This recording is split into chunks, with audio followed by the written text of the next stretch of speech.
राजा दशरथ कब नारी बन गए थे और दशरथ रूपी नारी से किस संतान का जन्म हुआ था। दोस्तों, दक्षिण भारत की रामायण दशरथ कथा और मंडावी रामायण से मुझे ये कथा प्राप्त हुई है, जो मैं आज आपके सामने प्रस्तुत करने वाला हूँ। नमस्कार दोस्तों, स्वागत है आप सभी का हमारे YouTube चैनल धर्मकांता में। अगर आपको हमारे वीडियो पसंद आते हैं तो वीडियो को लाइक करें। इससे हमको और भी अच्छा कार्य करने की प्रेरणा मिलती है। और अगर आप चैनल पर नए हैं तो चैनल को सब्सक्राइब करके बेल आइकन अवश्य ऑन करें, ताकि आने वाले वीडियो की नोटिफिकेशन आपको सबसे पहले मिल जाया करें। दोस्तों, त्रेता युग का समय था। उस समय राजा महाराजा अखेट करने के लिए वन में जाया करते थे, और ऐसे ही महाराज दशरथ आखेट करने जंगल को गए। उस समय हर क्षत्रिय अपना एक नियम मानता था कि जब तक कोई शिकार ना मिले तब तक वे राजा वापस अपने राज्य में नहीं आता था। वैसा ही उस दिन हुआ। महाराज दशरथ को भी कोई शिकार नहीं मिला और वह शिकार की खोज में बहुत दूर निकल गए। कई दिन बीत गए, लेकिन उन्हें शिकार नहीं मिला।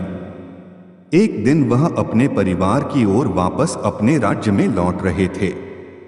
प्यास के मारे तड़प रहे थे, तभी उनको जंगल के बीच में एक सरोवर दिखा।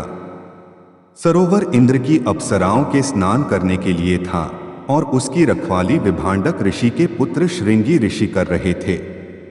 ऋषि ने अपने तेज और तपस्या के बल पर उस सरोवर की ऐसी स्थिति कर दी थी कि उस सरोवर में जो भी पुरुष पानी पीता या स्नान करता वह तुरंत स्त्री के रूप में परिवर्तित हो जाता है।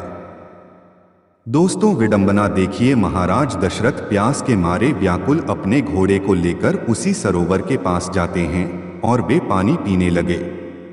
उसी समय उनका शरीर परिवर्तित होकर एक खूबसूरत अप्सरा के समान नारी के रूप में हो गया। जब वे सरोवर से बाहर निकले तो उस शरीर को देखकर बहुत दुखी हुए और उसी सरोवर के पास बैठकर रोने लगे।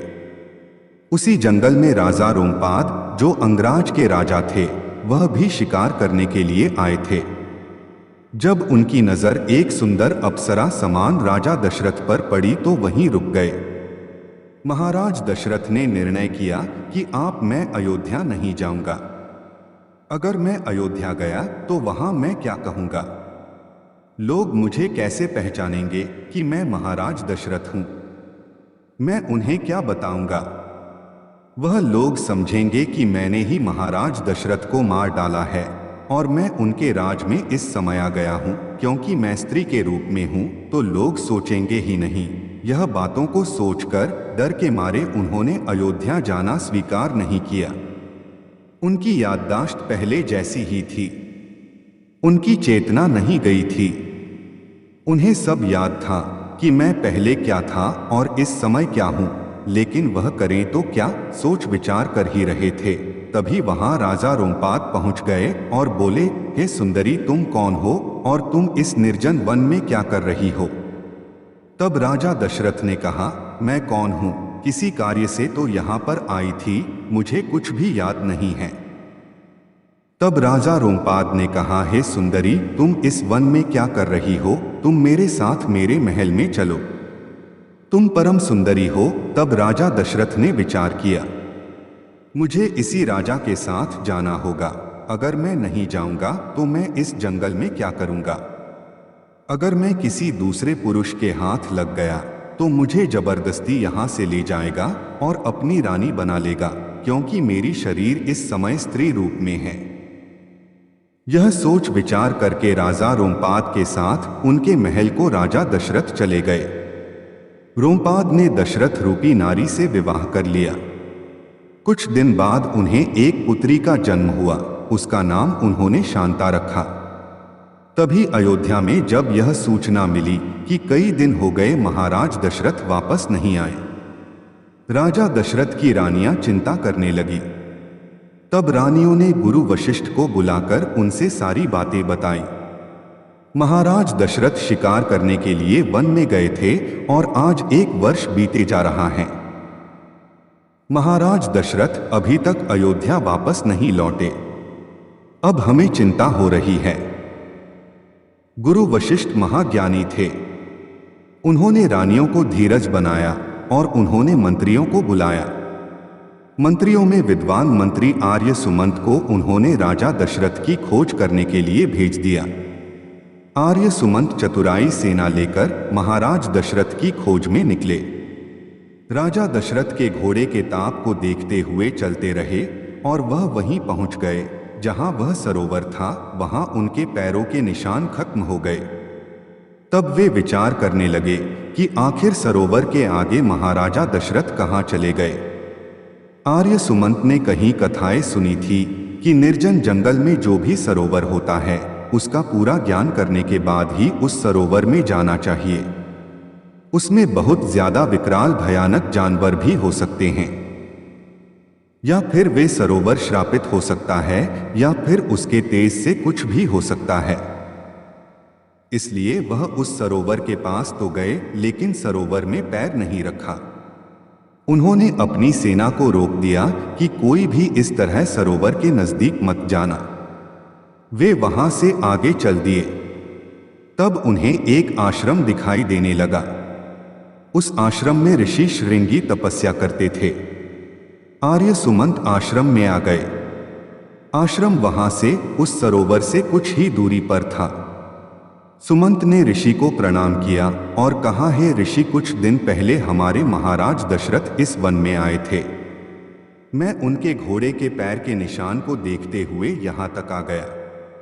उसके बाद उनके घोड़े का पैर का निशान दिखाई नहीं दे रहा है। कृपया कर मुझे इस स्थिति के बारे में अवगत कराएं कि महाराज अब कहाँ हैं। तब श्रृंगी ऋषि ने अपने तपोबल से देखा और बताया, जिस सरोवर के पास आप रुके थे वह सरोवर मेरे तपोबल के कारण जो भी व्यक्ति पुरुष अगर उस सरोवर में स्नान कर लेगा या जल पी लेगा तो वे तुरंत स्त्री के रूप में परिवर्तित हो जाएगा। आपके महाराज दशरथ सरोवर में जाकर जलपान कर रहे थे, इसलिए वह नारी के रूप में परिवर्तित हो गए। आर्य सुमंत ने कहा, कृपया करके बताएं कि अगर वह नारी रूप में हो गए हैं तो इस समय वह कहाँ है।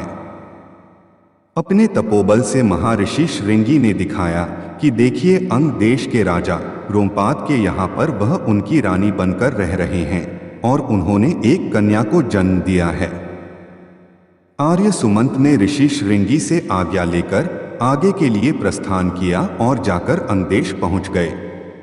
अंगदेश पहुंचकर वे राजा रोमपाद से मिले और उन्होंने अपने अयोध्या के बारे में सारी सूचना उनको बता दी कि है महाराज, मेरे यहाँ के राजा एक जंगल में शिकार करने गए थे, वहां से वह आज तक लौटे नहीं। इसलिए मैं श्रृंगी ऋषि के कहने से आपके यहाँ आया हूँ, क्योंकि वही राजा आपके यहाँ स्त्री के रूप में परिवर्तित होकर आपको मिले हैं और आपके यही रहते हैं। उन्होंने जैसे ही यह बात सुनी तो तुरंत राजा दशरथ रूपी नारी को बुलाया और कहा कि पहचानिए कौन है। राजा दशरथ आर्य सुमंत को पहचान गए और बोले, हे मंत्री प्रबंध, आप यहाँ किस कार्य हेतु आए। मंत्री ने कहा, हे महाराज, आपके वहां पर ना होने से आपके प्रजा का संतुलन बिगड़ रहा है। आपका राजनाश होता जा रहा है। दूसरे लुटेरे राजा आपके उस राज्य पर आक्रमण कर रहे हैं। अयोध्या बहुत मुसीबत में पड़ गई है। महाराज, इसलिए बिना राजा के होते हुए अब हम लोग उस राज्य को कैसे निभा पाएंगे। महाराज दशरथ ने कहा कि सुमंत, मैं तो अपने राज्य को वापस ही लौट रहा था। रास्ते में एक सरोवर आया, मैं उसमें जलपान करने के लिए गया था, लेकिन मुझे क्या पता था कि ऋषि के तेज से मैं नारी बन जाऊंगा। मैं जैसे ही जल पीने के लिए नीचे उतरा, मैं नारी रूप में परिवर्तित हो गया। अब आप ही बताएं, मैं इस रूप को लेकर किस तरह से अयोध्या को जाता। जब मैं शिकार करने के लिए आया था आपसे मिलकर, तब मैं पुरुष के रूप में था। आज मैं नारी के रूप में हूं। मेरी बातों पर कौन भरोसा करता। इसलिए मैंने मजबूरी के वश में होकर राजा रोमपद के यहाँ आना उचित समझा। मंत्रीवर, आप रोमपद से मेरे विदाई की आज्ञा ले ले तो मैं यहाँ से चलूंगा। आर्य सुमंत ने उसी वक्त गुरु वशिष्ठ को आदेश देकर बुलवाया और फिर जाकर राजा रोमपद से मिले। उन्होंने बताया कि है महाराज, यह स्वयं राजा दशरथ हैं जो अयोध्या नरेश हैं और यह नारी के रूप में हो गए हैं। जिस समय आपसे मिले थे उस समय शिकार करने के लिए आए थे, अब गलती से नारी बन गए, अतः आप भी उन्हें मुक्त कर दें। हम सब लोग जाकर ऋषि श्रृंगी से अनुनय विनय करेंगे और फिर यह अपने पुरुषत्व को प्राप्त हो जाएंगे। राजा रोमपाद उदार विचार वाले थे। उन्होंने कहा, ठीक है, आप इन्हें ले जाएं, मैं भी आपके साथ में चलता हूँ। राजा रोमपाद, गुरु वशिष्ठ और राजा दशरथ रूपी नारी और साथ में उनकी पूरी सेना ऋषि श्रृंगी के पास पहुंची और सुमंत ने उनको प्रणाम किया और कहा, हे ऋषिवर, यह मेरे राजा है जो अयोध्या नरेश है। गलती से आपके उसी सरोवर में इन्होंने जलपान किया। एक राजा के ना होने से पूरे राज्य का संतुलन बिगड़ रहा है। राजा के राज में ऐसा अकाल पड़ गया है कि बिना राजा के कुछ भी नहीं हो सकता। अतः कृपा कर इनका पुरुषत्व इनको वापस लौटा दे। श्रृंगी ने कहा, अगर मैं आपका पुरुषत्व नहीं लौटाऊंगा तो सबसे ज्यादा पाप का भागीदार मैं बनूंगा। जिस देश में सब बहुत दुखी हो, उनका संतुलन बिगड़ रहा हो, उस देश का राजा किसी मुसीबत में हो और ऐसे में अगर मैं उसकी मदद नहीं कर पाऊंगा तो मुझे पूरा पाप लग जाएगा। इसलिए हे राजन, मैं तुम्हें तुम्हारा पुरुषत्व वापस लौटाता हूं। और उन्होंने मंत्रों से अभिमंत्रित करके जल के छींटे मारे। उसी समय तुरंत राजा दशरथ अपने पुरुष रूप में आ गए। राजा दशरथ ने ऋषि श्रृंगी को प्रणाम किया और सारे मंत्री प्रभार वापस लौटने लगे। तब राजा रोमपद ने कहा, हे महाराज, मैंने सुना है कि आपकी अपनी संतान नहीं है। आपकी 3 रानियां हैं, फिर भी आपको कोई पुत्र या कोई पुत्री नहीं है। अतः आप इस कन्या को अपने साथ में ले जाएं और इसे उसी तरह भली भांति पाले जिस तरह एक पुत्र का पालन पोषण लोग करते हैं। दोस्तों, कुछ लोग संशय करेंगे कि महाराज दशरथ की जो कन्या थी वह कन्या कौशल्या के गर्भ से जन्मी थी। मैं आपको बता दूं, श्री रामचरितमानस में एक चौपाई लिखी हुई है, दशरथ निपत अंशत कोई, जगत में पुत्र प्रकट नहीं हुई। अर्थात दशरथ के अंश से इस संसार में कोई भी संतान पैदा नहीं हो सकती है। जब रावण ब्रह्मा जी से वरदान मांग रहा था तो उसने यही वरदान मांगा था कि हे महाराज, राजा दशरथ के अंश से कोई भी पुत्र पैदा ना हो। इसलिए ब्रह्मदेव मुझे ऐसा भी वरदान जरूर दें। तो ब्रह्मा जी के वरदान स्वरूप राजा दशरथ के अंश से कोई भी पुत्र पैदा नहीं हो सकता। दोस्तों, इस तरह राजा दशरथ का पुरुषत्व वापस लौट आया और फिर सुख से अयोध्या में राज करने लगे। वीडियो आपको अगर अच्छा लगा तो वीडियो को लाइक करें, चैनल को सब्सक्राइब करें। विदा, मिलेंगे फिर नए खास जानकारी के साथ।